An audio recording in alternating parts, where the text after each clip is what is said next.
سلام، د نن سهار د 9 بجو خبرونو ته مو زه سمیع الله امیني هرکلی وایم.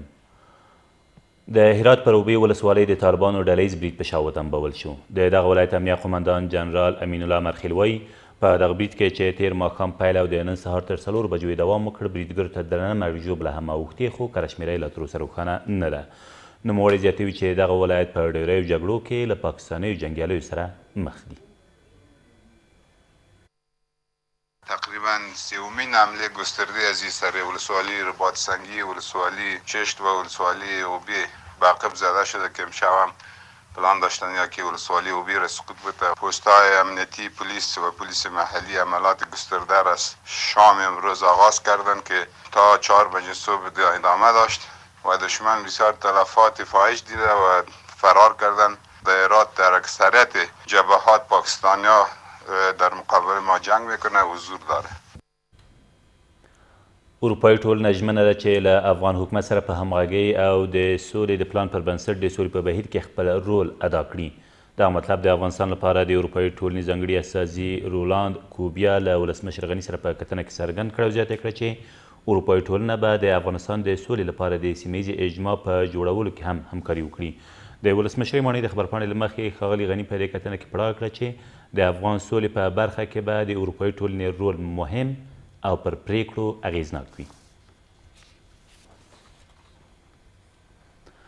د هیواد د بهرنیو چارو وزارت سیاسي مرستیال په افغان سولې بهیر کې د سیمې د هیوادونو د رول د زیاتولو غوښتونکی شو.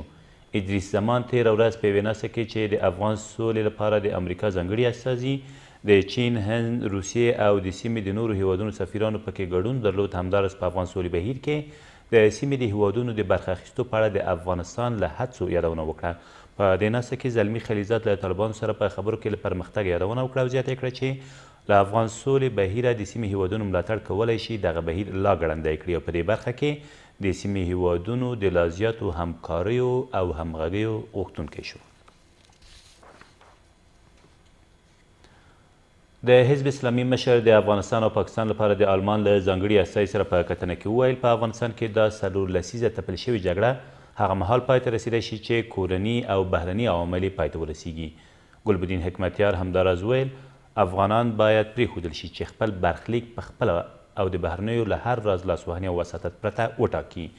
د حزب اسلامي د خبرپاڼې له مخې په دې کتنه کې چې تېره ورځ د ښاغلي حکمتیار په دفتر کې ترسره شوې دواړو لورو همداراز د افغان سولې بهیر او په دغه برخه کې د راتلونکو اقداماتو په اړه هر اړخیزې خبرې کړي دي.